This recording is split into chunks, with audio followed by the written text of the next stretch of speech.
오늘 말씀은 사도행전 17장 10절에서 15절까지 말씀입니다. 우리는 주일날 예배 시간을 통하여서 사도행전 말씀을 살펴보고 있습니다. 그리고 사도행전 17장에 들어와서 바울이 2차 전도 여행 중에 데살로니가에서 복음을 전했던 내용이 기록된 본문을 지난주에 살펴봤습니다. 우리는 지난주 말씀을 통해서 바울이 복음을 전했을 때 사람들이 복음을 받아들이는 경우가 두 가지로 다르게 나타남을 보게 되었어요.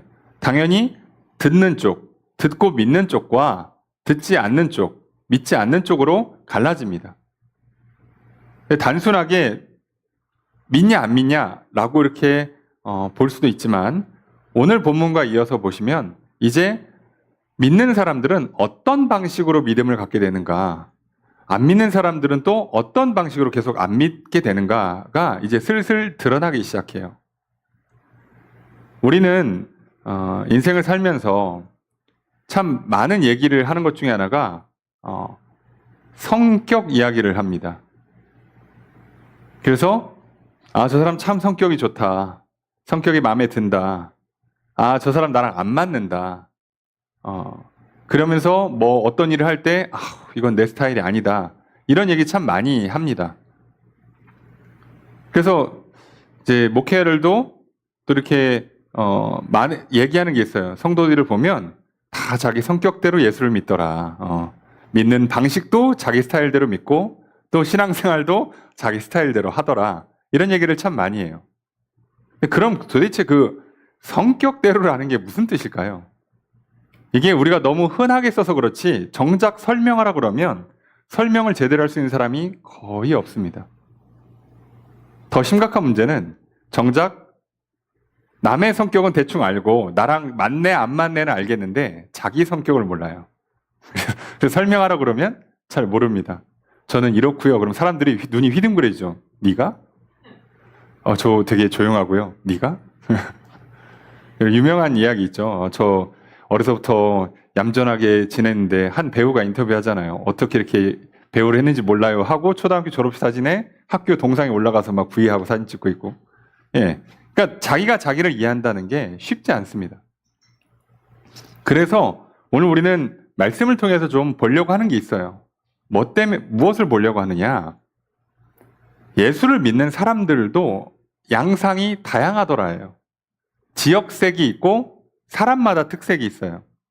오늘 본문은 이제 지역마다 조금씩 특성들을 나누는데 오늘 우린 그걸 통해서 좀 살펴보려고 합니다.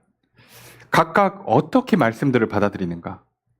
그리고 또 안 받아들인 사람은 결국은 또 왜 안 받아들이고 어떤 차이가 나는가?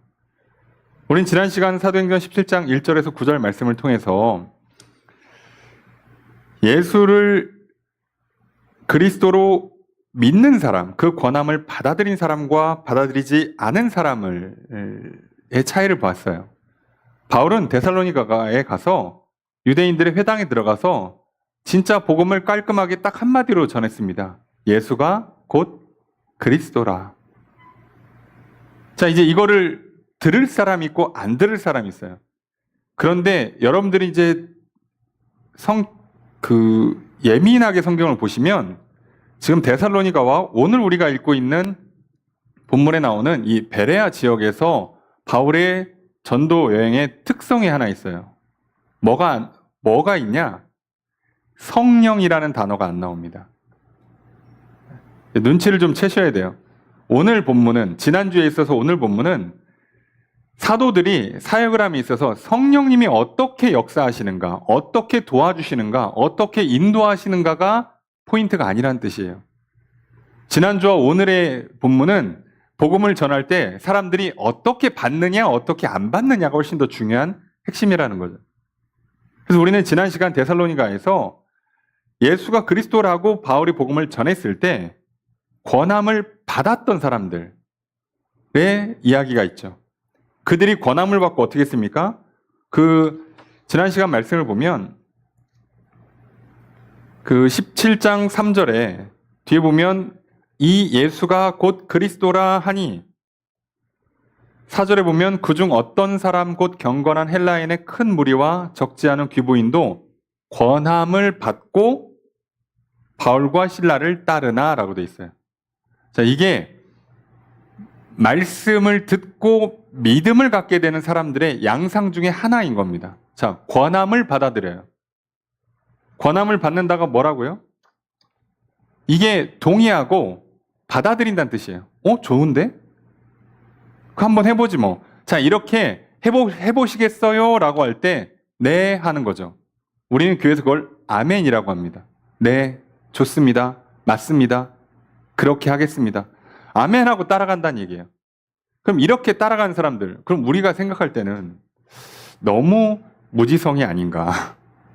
뭐라고 얘기하든 말든 아멘하고 그냥 그렇게 따라가면, 데살로니가 사람들은 참 이렇게 순수하고 순종적인가? 아니에요.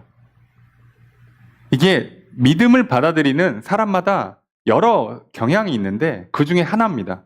뭐라고 얘기하면 네를 잘하는 사람들이 있어요. 안 하는 사람도 있는데. 근데 이 네를 잘하는 사람들은 그러면 문제가 생기기 쉬워요. 어떤 문제가 있냐? 바울이 데살로니가에서 복음을 전하는 기간이 성경에 2절에 보면 새 안식일 3주밖에 안 돼요. 3주 동안 얼마나 가르쳐 줄 수 있겠습니까? 현실적으로. 그리고 주중에는 바울도 자비랑 사역이라서 일을 합니다.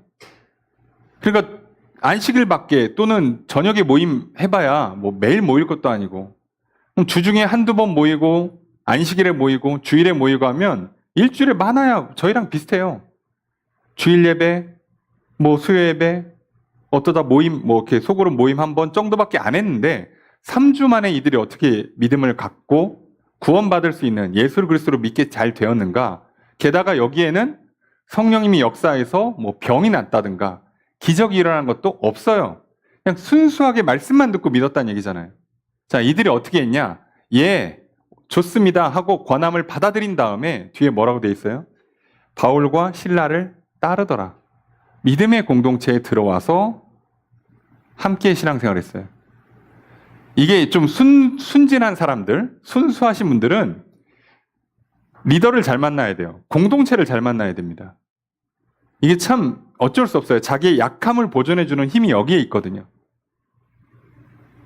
그러니까 이 데살로니가는 특징이 이 처음 바울의 복음을 전에 들었던 사람들이 어찌됐든 좀 순수한 스타일들, 순종적인 스타일들이었던 거예요. 나쁘게 얘기하면 너무 깊이 생각을 안 해. 의심 같은 거 없어. 나쁘게 얘기하면 귀가 얇은 거예요. 그랬는데 이들이 신앙을 잘 갖게 된 비결은 바울과 실라를 따랐다고요. 그 믿음의 공동체에 들어와서 함께 신앙생활했다는 얘기입니다. 여러분 오늘 우리도 마찬가지예요. 사람마다 누구는 성경 공부 깊이 하는 거 별로 안 좋아하시는 분들이 있어요. 뭘 이렇게 복잡하게 해. 자, 그러신 분들이 있죠. 이분들은 어떻게 신앙생활을 해야 될까요? 잘 따라오시면 됩니다. 고민은 목회자가 할 테니까. 여러분들은 그냥 따라오시면 돼요. 그렇게 했어요. 그리고 나서 바울은 문제가 생겨서 지금 오늘 본문처럼 베레아로 도망치다시피 나왔습니다. 그럼 오늘 우리는 이어지는 질문이 있죠. 베레아에서도 성령님의 역사가 안 나와요. 그럼 여기도 또 말씀만 듣고 믿어요. 진짜 순수하게 말씀만 듣고 믿어요. 그러면 앞서 어떤 사람들? 나름 잘 받아들인 스타일의 사람들. 그리고 공동체에 들어와서 좋은 신앙의 리더들을 따라서 좋은 신앙 공동체를 이루어서 신앙생활을 잘 하면서 믿음을 잘 가졌던 사람들이 데살로니가의 특성이라면 베레아는 당연히 반대일 가능성이 높습니다. 아니나 다를까 반대입니다. 듣고 몰라 그냥 좋은 것 같아 아멘 이렇게 하는 스타일들이 아니에요. 그런 사람들은 어떻게 신앙생활 할까요? 그게 오늘 본문의 내용입니다. 저는 오늘 간절한 마음으로 말씀을 받고라는 제목으로 말씀을 받는 바른 태도, 바른 자세 두 번째를 이야기하려고 그래요. 정답이 있는 게 아닙니다. 이런 스타일이 있더라. 여러분들은 둘 중에 하나로 갈 가능성이 높아요. 데살로니가 교회 교인 스타일로 갈 거냐, 베레아 교인 스타일로 갈 거냐. 바울과 아무 상관이 없는 거예요. 아시겠죠? 똑같이 바울은 똑같이 회당에서 똑같이 복음을 전했는데 데살로니가 교인들은 우선 잘 듣고 오 좋다 그러고서는 따라와서 같이 신앙생활 공동체 안에서 신앙이 컸어요. 근데 베레아 사람들은 다른 양상이에요. 공동체 얘기가 안 나옵니다. 근데 여기도 교회가 잘 세워져요. 왜 이렇게 됐을까? 오늘 말씀을 통해 살펴보려 합니다.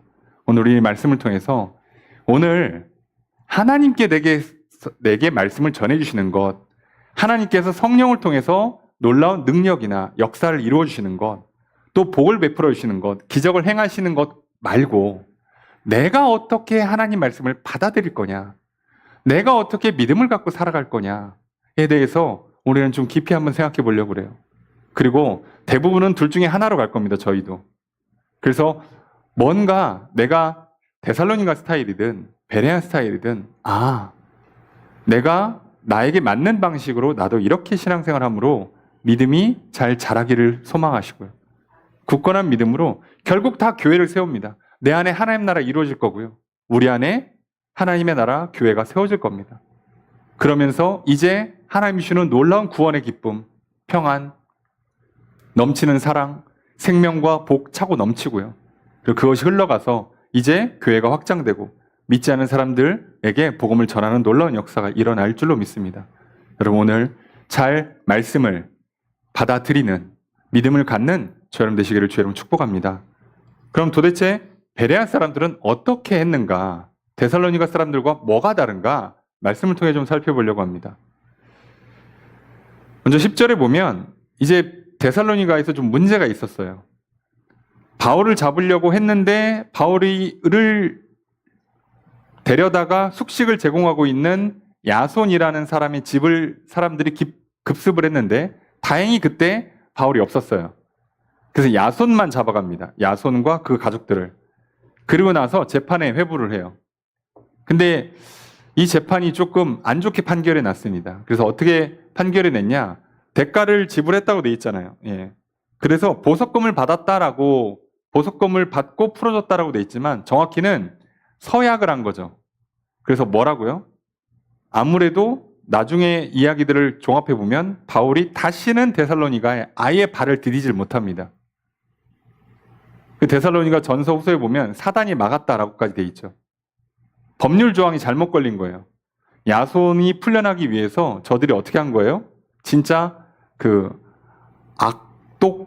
악한 조약을 맺은 거죠.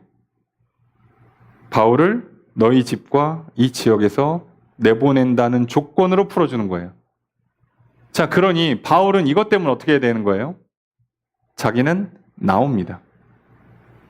그래야죠. 놀라운 건 그 짧은 사역 가운데 교회가 세워져요. 이게 은혜예요. 그래서 바울은요, 아니 무슨 잘못한 것도 없어. 문제가 있으면 법정에 가야 돼. 지난번에 있었던 빌립보 같은 경우는 뭐 억울하게 매라도 맞고 감옥이라도 가고 거기서 막 뭐 지진 나고 감옥문 열리고 막 간수 구원받고 막 성령의 역사가 나타나고 기적이 나타나고 난리가 났는데 여기는 아무것도 해보지도 못하고 일하고 돌아왔더니 뭐래요? 너 이 동네에서 나가야 되는데 그냥 통보가 떨어진 거예요. 근데 바울이 어떻게 합니까? 낮에 가다가 또 잡히면 또 무슨 해코지 당할지 모르니까 밤에 그냥 가요. 여러분 우리가 하나님께서 내게 뭐라고 말씀하시는가에만 집중하며 살아가시길 주님 축복합니다. 신경 쓰지 마세요. 세상에 별의별 일이 다 있거든요. 그런데 그게 내 삶에 무슨 영향을 줄 것 같습니까? 안 줍니다. 예수님 말씀하신 것처럼 진짜 두려워해야 될 대상은 나를 감옥에 가두고 나를 괴롭히고 정도의 사람이 아니라 세상이 아니라 나의 생명을 살리고 죽일 수 있는 내게 복과 저주를 내릴 수 있는 그리고 영원한 심판을 내릴 수 있는 하나님을 두려워해야죠. 인생 살면서 좀 어려움 당하고 실패하는 거 참 괴로운 일이에요.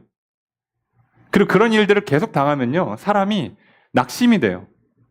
그때가 더 기도할 때고 그때가 더 말씀 붙들 때고 더 믿음을 가져야 될 때인데 사람인지라 기도 응답이 잘 안 되잖아요. 힘들고 어려운 일이 계속 반복되잖아요. 그러면요 믿음이 더 깎여나가요. 우린 그럴 수밖에 없어요. 근데 그때 우리가 정신 차려야 되는 건 딱 하나예요.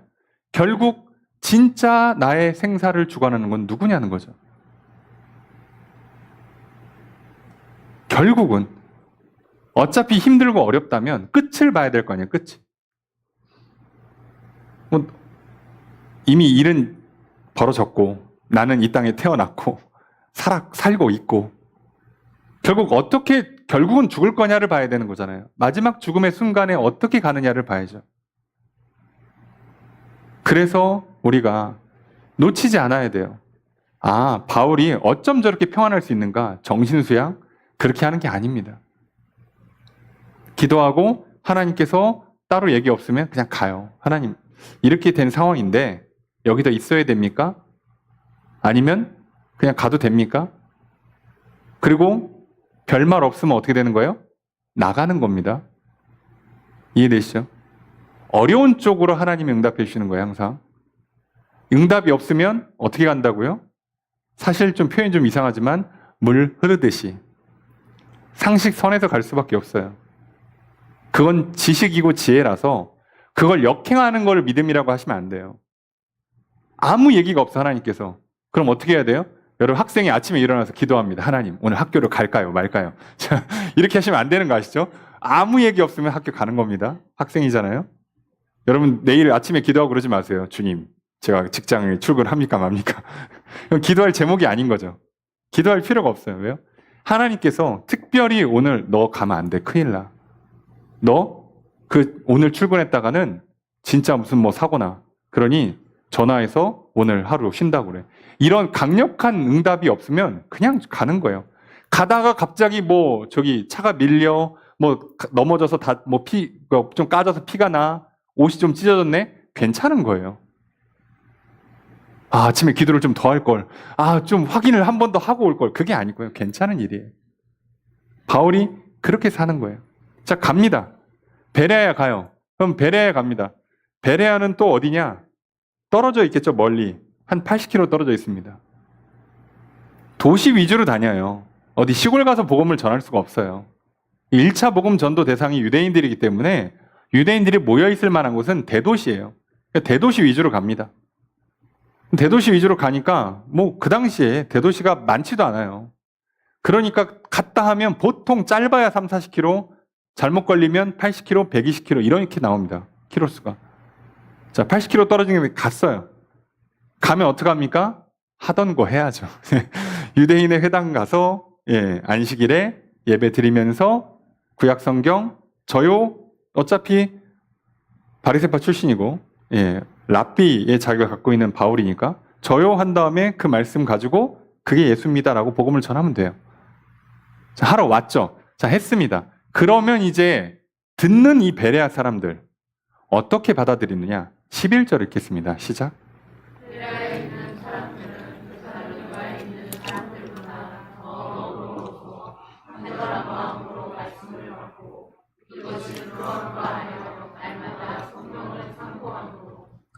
베레아에 있는 사람들은 데살로니가에 있는 사람들보다 더 너그럽다 이렇게 써 있습니다.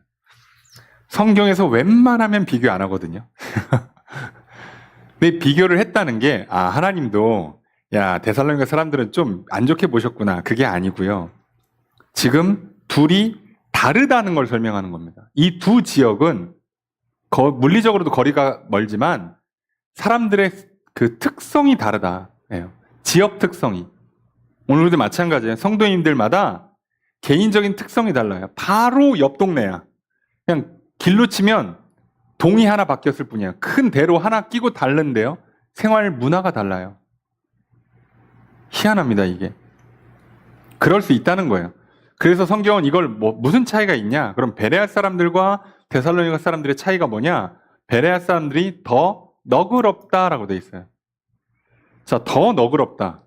우리가 이렇게 말만 들으면 베레아 사람들이 더 좋은 것 같고 신앙생활은 베레아 사람들처럼 해야 되는구나 라고 생각하기가 쉽습니다. 그런데 그럴 리가요. 자, 교회가 세워졌으면 아무 문제 없습니다. 그러면 데살로니가도 문제 없고요. 베레아도 문제가 없어요. 그럼 여기 너그럽다라고 번역된 단어가 유게네스테로이인데 자, 이게 옛날 우리가 전에 쓰던 지금 개역 개정 말고 개역 한글 성경에는 신사적이라고 번역을 했었어요. 이게 무슨 얘기냐면 이게 두 가지예요. 영어로 번역하면 노블로 많이 번역이 되니까 무슨 얘기냐? 실제로 귀족이든가 아니면 귀족적이란 얘기예요. 고상하다. 예, 뭐 여유롭다 이런 뜻을 갖고 있는 거예요. 그러니까 이게 사회적으로는 귀족을 지칭하지만 이거를 그냥 성품에 갖다 붙이면 좀 고결한, 뭐 성숙한, 고상한 이란 의미를 갖고 있어요. 그래서 뒤에도 보시면 나오는데 뒤에 귀부인이라는 표현이 나오잖아요. 그러니까 확실히 상류층들이 지금 이 회당에 나와서 유대교로 개종하고 예배를 드린 사람들 중에 상류층의 사람들이 많거나 또는 교육 수준이 높거나 또는 뭔가 상식이 있고 교양이 있는 사람들이란 뜻이에요. 자, 소위 배운 사람들이 어떻게 말씀을 받아들이고 믿음을 갖게 되는가? 오늘 보니까 간절한 마음으로 말씀을 받고라고 되어 있습니다. 자, 간절하다 그러니까 또 이 너그럽다 간절하다는 제가 봤을 때는 한국식 번역이에요. 이거는 뭔가 한자의 의미를 계속 살리다 보니까 어떤 한국의 약간 유교적인 분위기가 깔려 있는 번역이에요. 한국의 특성, 굉장히 정서적인 특성이 깔려 있죠. 간절하다 그러면 여러분 무슨 생각이 듭니까? 여러분 간절히 말씀을 받았다 그러면요. 회당에 있는 이 사람들이 다 어떻게 했을 것 같아요? 바울이 여기 서 있으면 다 앞자리에 앉았을 것 같잖아요. 그죠? 시간 막 10분, 20분 전에 와서 앉아있고. 예, 그 뜻이 아니고요.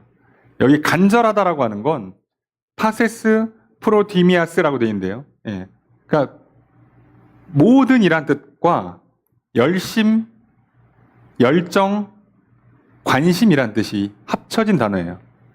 온 마음이란 뜻이에요. 우리가 보통 굳이 한자로 바꾸면 전심 정도로 번역하는 게 좋아요.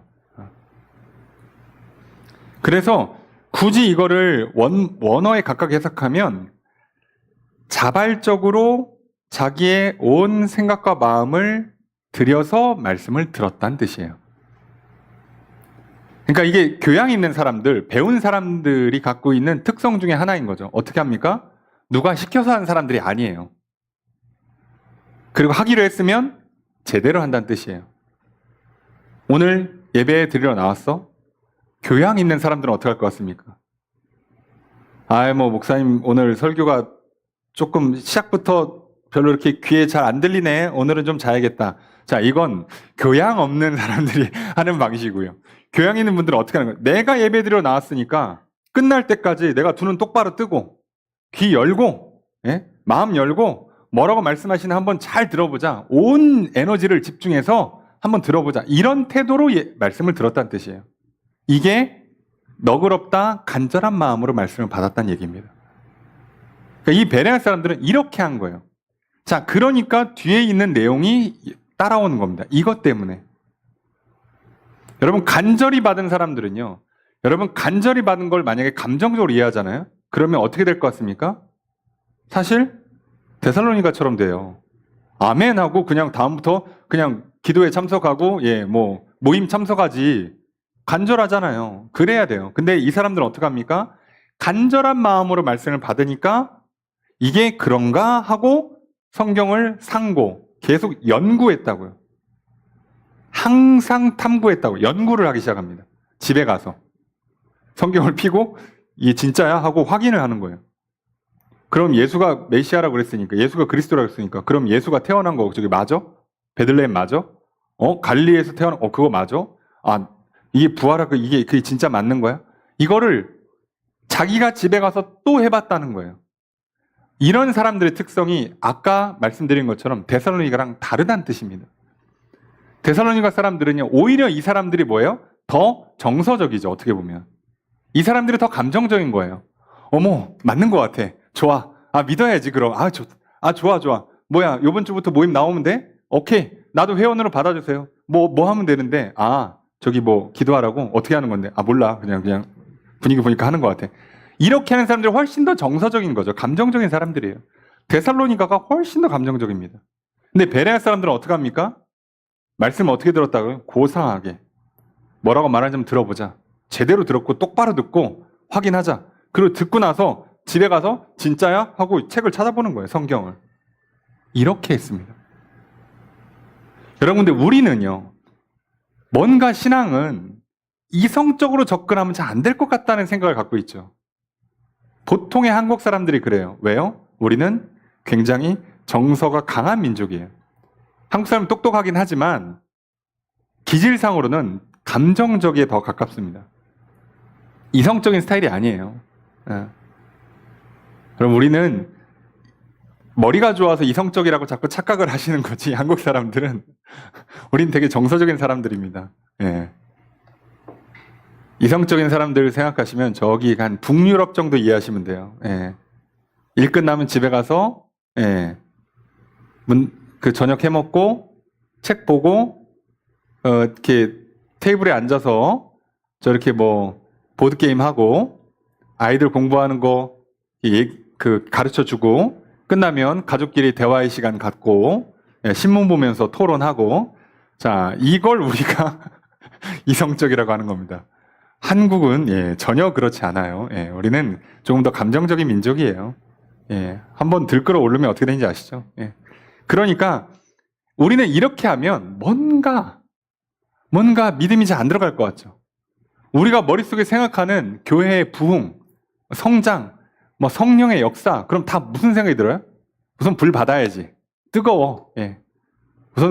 우선 다들 막 울고 불고 난리 나고 소리 지르고 막 뛰어다니고 막 이렇게 생각한단 말이에요. 실제로 한국 교회들이 대부분 그렇게 성장을 하기도 했고요. 우리는 그렇게 이해하죠. 그래서 이렇게 하고 있으면 아유 이렇게 해서 믿음이 들어가겠어? 그냥 꼬치꼬치 따지고 아유 그냥 성경에 써 있으면 아멘 하는 거지. 목사님 말씀하시면 그냥 아멘 하는 거지. 그냥 몰라 그냥 따라와. 저기 요번 주부터 기도회 한다니까 와 좀. 저기 봉사하니까 같이 합시다. 이러잖아요. 그런데 놀랍게도요. 이렇게 했더니 어떻게 됐다고 돼 있습니까? 12절 읽습니다. 시작.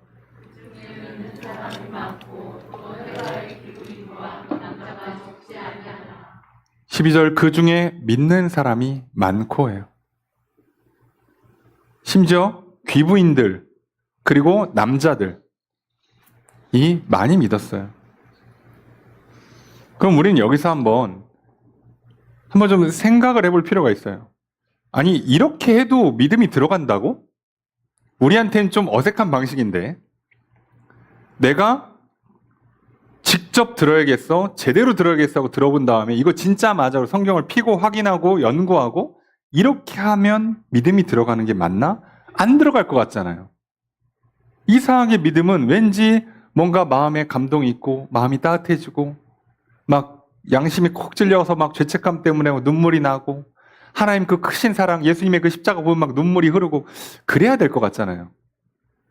소리 질러 기도해야 될 것 같고 이렇게 해도 믿음이 들어가나? 들어갔잖아요.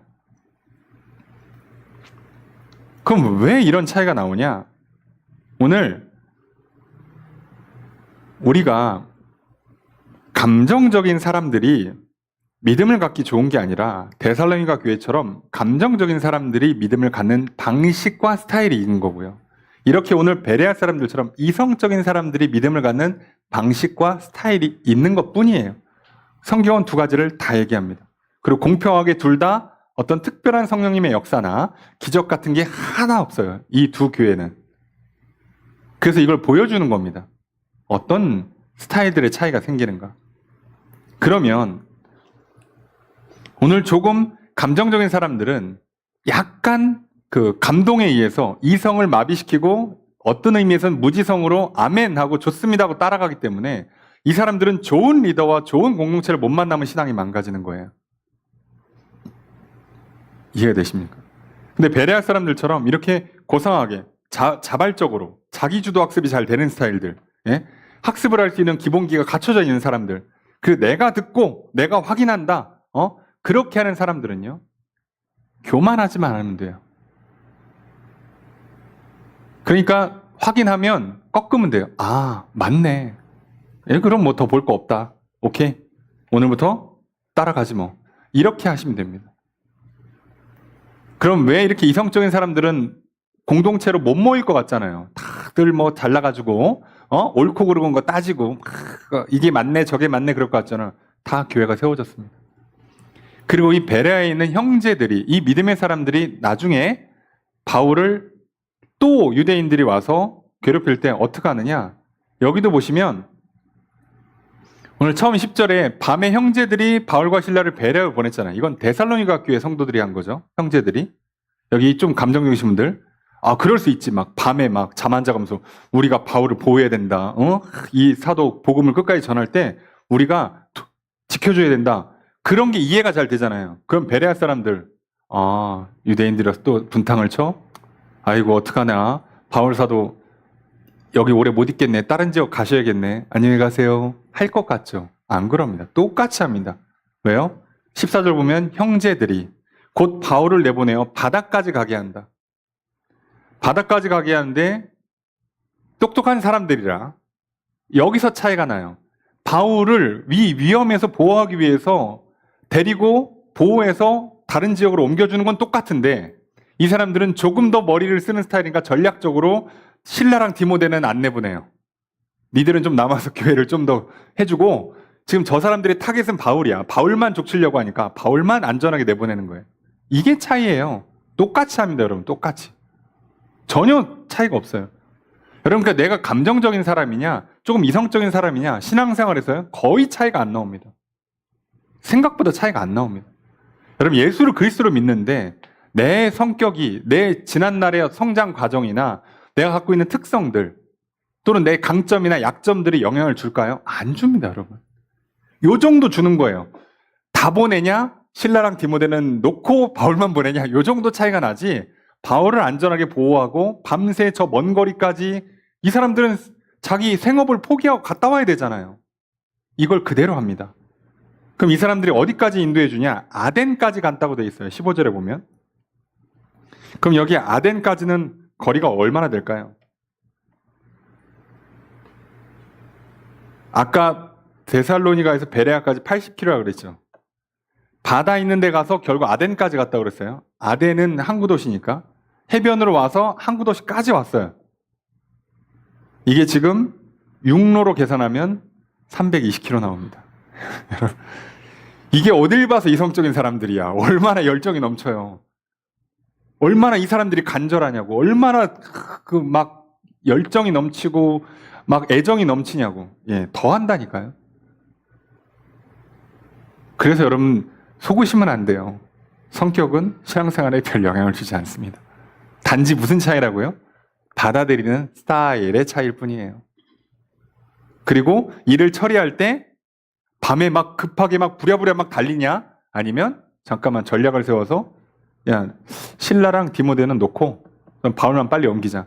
요 정도밖에 차이가 안 나지 결국은 바울을 안전하게 다음 도시까지 보내주는 건 똑같아요. 이겁니다. 그럼 이들이 이것이 그러한가 하여 날마다 성경을 상고했다 그랬잖아요.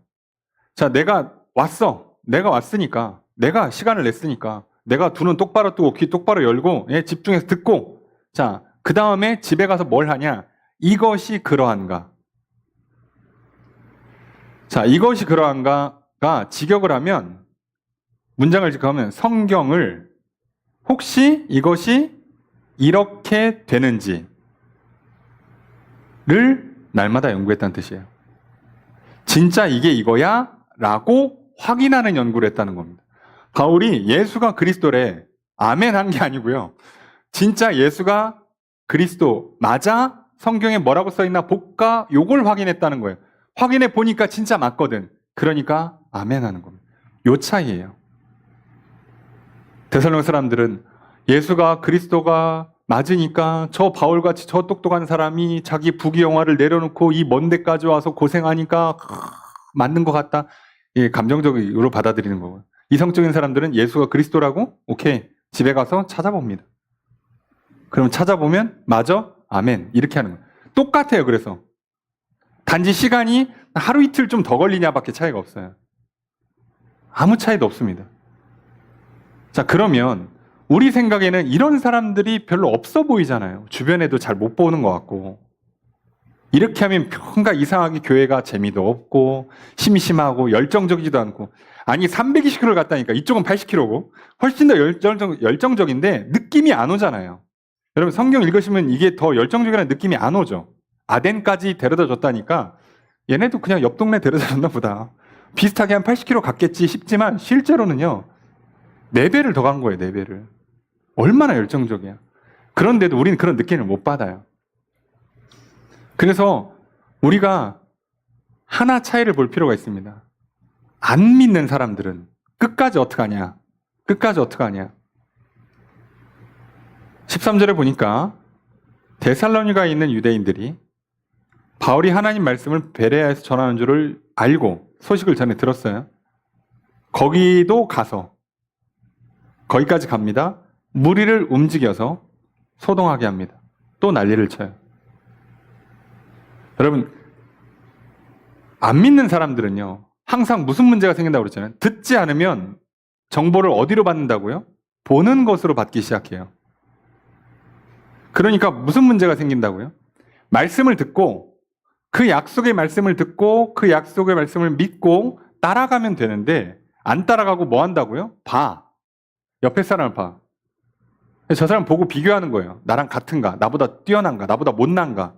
나보다 못난 사람이 갑자기 믿음이 좋아져. 그것도 짜증나. 나보다 잘난 사람이 믿으면 그것도 짜증나. 쟤는 뭔데 공부도 잘하고 예쁜데 믿음까지 좋아? 짜증나. 저는 집안도 좋아? 짜증나. 그러니까 다 보기 시작하면 마음에 안 들어요. 비교가 들어가는 순간이 이제 게임이 끝난 거라서. 그래서 사실은 여러분들 믿음이 약해질 때는요. 제일 좋은 방법이 뭔지 아십니까? 눈을 감는 거예요. 눈 뜨지 마세요. 옆에 사람 보지 마시고 세상 보지 마시라고. 그냥 믿음이 안 생긴다. 믿음이 자꾸 흔들린다. 그럼 눈 감고 그냥 말씀을 들으시라고요. 그냥 기도를 하세요. 차라리 하나님께. 그래서 내 마음을 감동시키든가 아니면 내가 눈을 뜨고 성경을 읽을 때 하나님 깨닫게 하시든가 둘 중에 하나는 도와주셔야 되니까. 감정을 움직이든가 이성을 움직이든가 하여간에 도와달라고 하셔야 돼요. 옆에 사람 보고 세상 보면 무조건 흔들립니다. 자, 근데 문제는 이래서 이 사람들이요. 시기하는 마음을 받아들이잖아요. 불신앙을 확실히 받아들이잖아요. 안 믿어라고 딱 끝나잖아요. 이때부터 시기에서부터 자, 미움, 다툼, 그 다음에 그걸 위한 그 탐욕을 이루기 위해서 거짓 증언, 거짓말, 도둑질, 간음살인으로 무조건 다 이어집니다. 자, 그런데 이 사람들이 지금 눈이 돌아서 바울을 데살로니가에서 쫓아냈잖아요. 쫓아내는 거 성공했죠. 그 엄한 사람 그냥 자기 집에다가 숙식 제공했다고 야손만 그냥 괴롭히고 그럼 끝나야지. 근데 그 소리를 들으니까 또 달려가. 베레아까지. 80km를. 그럼 베레아까지 달려가서 또 바울을 내쫓았다 칩시다. 이 사람들이 얻는 게 뭘까요? 그러니까 데살로니가에서는 자기들이 전하는 가르침 말고 바울이 전하는 가르침을 사람들이 많이 따르는 게 싫어. 마음에 안 들 수는 있다 칩시다. 그럼 베레아는 뭐냐고. 자기들 사는 데도 아니에요. 거기서 얻는 이득이라는 게 사실상 없어요. 아무 이득이 없잖아요. 자, 이제부터 눈이 돌면 이유가 없어집니다. 그냥 싫어요. 세상에 이게 무서운 겁니다. 좋아하는데도 이유가 없고요. 싫어하는데도 이유가 없습니다.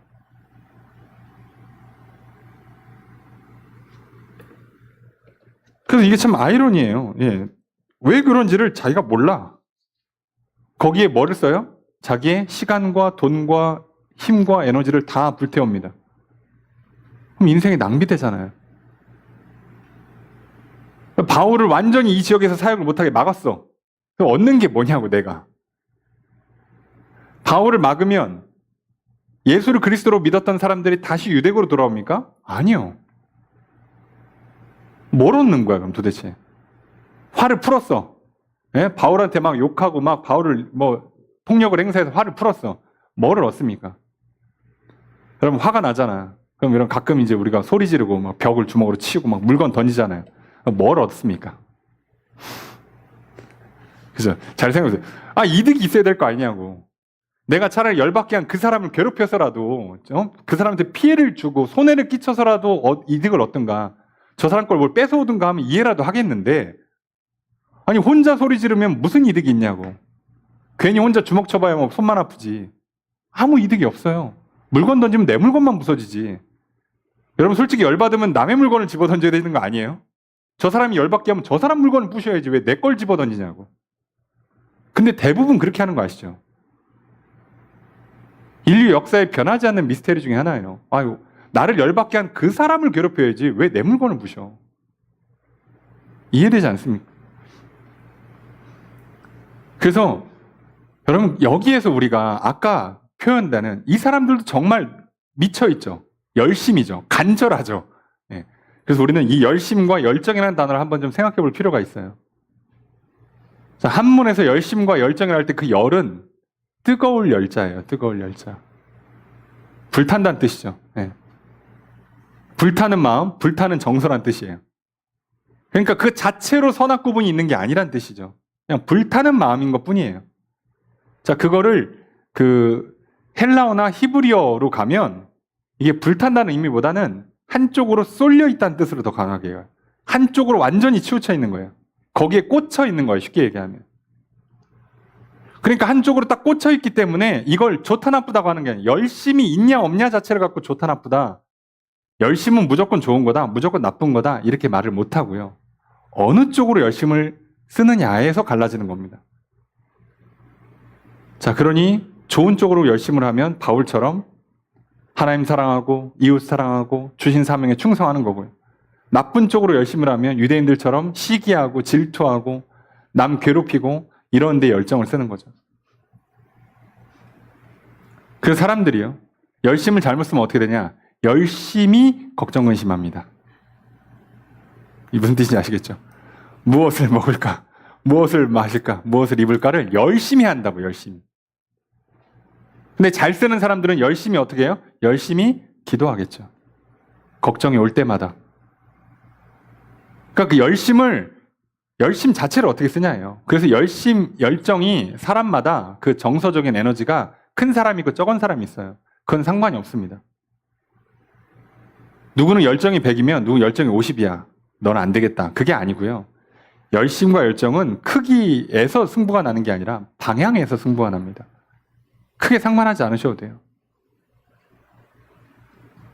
그러니까 오늘 우리가 기억하셔야 돼요. 열심을 갖고 기도합시다. 열심을 갖고 말씀을 읽읍시다. 오늘 이 사람들이 한 것처럼 그 열심을 갖고 말씀을 읽고 배웁시다. 우리가 할 일은 그거예요. 오늘 우리들은 근간에 이렇게 말씀을 상고해서 예수를 믿는다라는 게 어떤 의미인지를 한국에서는 경우의 수가 적어서 느낌이 잘 안 와요. 그런데 대표적인 예가 하나 있어요. 여러분 혹시 예수는 역사다라는 책이나 영화를 보셨습니까? 아, 처음 들어보는 제목이십니까? 동일한 제목의 책이 있고 영화가 있어요. 가능하면 한번 읽어보시거나 저도 영화로 봤기 때문에 아니면 영화로 보시는 것도 추천을 드려요. 지금 이게 리 스트로벨 현재 목사님이십니다. 예. 목사님이신데 이제 사실 은퇴했죠. 나이가 52년생이시니까. 근데 이 목사님이 자신이 회심하게 되는 예수를 믿게 되는 그 과정에 대한 것을 책으로 쓰고 그 실제를 영화로 만드는 거예요. 그 제목이 예수는 역사다입니다. 이 리 스트로벨 목사님이 원래 무신론자였습니다. 그리고 시카고에 있는 신문사의 법률 전문 담당 기자였어요. 근데 이제 이 사람의 인생에 특이한 일이 생깁니다. 본인한테 생긴 게 아니고요. 자기 부인과 딸한테 딸이 어떤 문제가 생길 때마다 자꾸 흑인 크리스찬 그 성도가 도와주는 일이 생겨요. 그래서 이 아내분은 약간 감정적이신 분인 것 같아요. 어머, 이런 우연이. 이래서 이거 진짜 뭐가 있나 보다. 그래서 교회를 나가기 시작합니다. 예배를 드리니까 너무 마음이 편안하고 좋아요. 그래서 남편한테도 당신도 좀 교회를 나가서 예수를 믿어보면 좋지 않겠냐라고 전도를 합니다. 권면을 해요. 그랬더니 아내가 변하는 모습을 보고 이 이성주의자면서 이 무신론자였던 이 스토벨이 이건 광신이다. 이건 깨트려야 된다. 그러니 내가 또 이쪽 전문이지. 예일대 나오셨나 그러거든. 예일대 법대 나오신 분이거든. 내가 깬다. 그러고 이제부터 추적 관찰을 시작합니다. 그래서 시간 날 때마다 취재를 하고 연구를 하기 시작해요. 그걸 대략 2년 동안 합니다. 보통 분이 아니죠. 그래서 뭐를 연구하기 시작하냐? 이거 예수는 허구적 인물이거나 또는 예수가 실제 인물이어도 그 십자가와 부활은 허구다. 심지어 부활은 말도 안 된다. 그래가지고 이거를 깨려고 찾아다니기 시작합니다. 이걸 찾기 시작해요. 이분이 이제 그 찾다가 결과가 반대로 나오는 거예요. 예수가 가짜라고 증명을 하려고 그런 역사적인 증거, 정황적인 증거를 연구를 했더니 오히려 사실에 더 가까워지는 거예요. 그래서 그분이 1981년에 이 성경도 아니야. 그 성경에 있는 내용을 반박하려고 취재했던 그 증거물들을 쫙 깔아놓고 무릎을 꿇습니다. 뭐라고요? 맞습니다. 내가 틀렸습니다. 자, 그래서 이분이 그 내용을 가지고 책을 쓴 게 예수는 역사다고요. 나중에 목사 안수를 받고 이제 윌로우 크랙 교회나 세들백 교회에 교육 목사로 사역하시고 현재는 이제 책이나 강연을 위주로 다니면서 몇 권의 책을 더 쓰셨어요. 그리고 그 2017년도에 똑같은 제목으로 영화가 나온 거죠. 근데 이 예수는 역사다가 세 가지를 검증을 해요. 하나는 그 예수에 대한 기록, 복음서의 기록 자체를 믿을 수 있냐? 기록이 맞냐? 자, 이거를 목격자 증언이 맞냐? 라고 하는데, 근데 해보니까 이 사본학이라고 그러거든요. 이거 확인하는 그 학문적인 방식을 봐도 증거물이 너무 많고 4권이잖아요, 사복음서가. 이 4권의 연대기가 너무 짧아요, 서로. 근데 틀린 게 서로 없어. 그럼 이런 경우는 맞다고 보거든요. 그렇게 하면서 맞다. 이게 맞구나. 그러면 성경 말고 다른 증거물이 있냐? 역사적 증거물이 있죠. 요세푸스의 증거물 또는 타키투스 같은 사람들이 쓴 기록서에 예수가 있다. 유대에서 그런 난리가 났었다. 이런 기록들이 다 있거든요. 게다가 부활한 것 때문에 이런 소동이 있었다. 갑자기 믿는 사람들이 막 모여가지고 막 이러더라. 이 기록이 외부 기록까지 있어요. 그러면 이제 시간이 지나면서 뭔가 좀 왜곡된 게 아니냐 했더니 왜곡시키기에는 너무 미화되지 않았다는 거예요. 그 아시는 것처럼 베드로의 그 수많은 그 실수와 내용들, 가룟 유다의 배신을 가감없이 다 써요. 나중에 미화시키려면 다 빼야 되거든요. 여러분 세상 어떤 경전에 제자가 배신한 거 다 넣고 제자가 실수한 거 다 넣고 그것도 자기가 저자야. 심지어 자기가 저자인데 저자가 자기 얘기를 그렇게 쓰는 경우 어디냐 이거죠. 자, 이거는 왜곡이 아니다. 이거는 실제로 쓴 게 맞다. 이런 식으로 접근을 시작해요. 그래서 그럼 예수는 하나님 아들이 맞냐? 또 그럼 예수가 부활한 게 맞냐? 특히나 부활에 관해서 이 사람이 집중적으로 파고드는데 맞아요. 그 사망이 맞다라고 보는 거예요. 진짜 죽은 게 맞고 무덤이 비어있는 것도 맞고 그리고 부활을 목격한 것도 맞고 아무리 봐도 이건 맞아요. 그래서 이제부터 결론이 어떻게 나는 거예요? 얘기는 맞는 말이야. 자, 이건 말 자체는 맞아. 자, 뭐만 남았어요? 받아들일 거냐, 믿을 거냐, 안 믿을 거냐만 남은 거예요. 자, 그리고 이분의 최종 결론 뭐라고요? 예수 그리스도가 하나님의 아들이라는 것을 믿는 데에는 훨씬 더 적은 믿음이 필요하고 그를 믿지 않는 데에는 훨씬 더 큰 믿음이 필요하더라. 이렇게 결론을 내립니다. 증거를 외면하는 건 오히려 그게 맹신이다. 증거가 이렇게 많으면 받아들여야지. 그래서 그가 평생 쌓아 올렸던 자기의 지식과 자기의 고집과 자기의 어떤 신념들을 깨뜨리고 무릎 꿇고 그리스도인이 됩니다.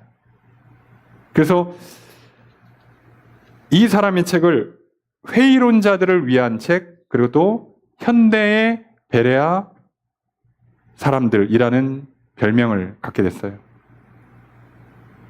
여러분, 믿지 않는 한 사람도 성경 말씀 앞에서 이게 진짠가? 실제로 그렇게 되나? 를 확인하려고 애를 쓰고 생 난리를 쳤더니 2년밖에 안 걸립니다. 여러분, 그러니까 내 이성이든 감성이든 여러분 어떻게 하는 거라고요? 내 스타일대로 하십시오. 그리고 결국 끝까지 고집 부리거나 교만하지만 않으시면 돼요. 여러분, 내 이성이 납득이 된다? 그러면 받아들이시고 따라오십시오. 내 마음이 움직인다? 그러면 좋은 리더인지 좋은 교회인지 좋은 공동체인지만 확인하시고 함께 하십시오. 그러면 우리의 믿음은 잘 자라게 될 겁니다. 오늘 우리는 베레아 사람들의 모습을 통해서 신앙의 두 가지 양태를 보게 되었어요. 이성적인 스타일, 또 감성적인 스타일. 안 믿는 사람들의 모습은 보지 맙시다. 앞으로 아주 다양하게 별의별 꼴을 다 볼 테니까 너무 열심히 보지 맙시다. 그러니 오늘 우리 기억했으면 좋겠습니다. 여러분, 오늘 말씀을 받는 사람의 모습 두 번째를 살펴봤어요. 이성적인 사람들. 여러분, 오늘 여러분이 어떤 스타일인지 또 우리도 다 알 수는 없습니다. 또 내가 복음을 전하는 그 사람이 어떤 스타일로 복음을 받아들일지 다 알 수 없어요. 그런데 어차피 둘 중 하나 아니겠습니까? 마음이 먼저 움직이든 머리가 움직이든 뭔가 먼저 움직일 텐데 그러면 제대로 했으면 좋겠어요. 그러기를 권면드립니다. 그러면 여러분이 이성적인 스타일이시면 직접 읽으시고요. 직접 확인하십시오. 거기에 한 대로 되는지 실제로 확인하시라고요.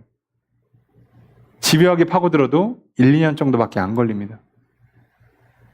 어떤 신문기자가 뉴욕타임즈 기자로 알고 있는데 그가 구약 성경에 있는 율법들을 싹 다 정리한 다음에 다 지켜봤어요. 1년간.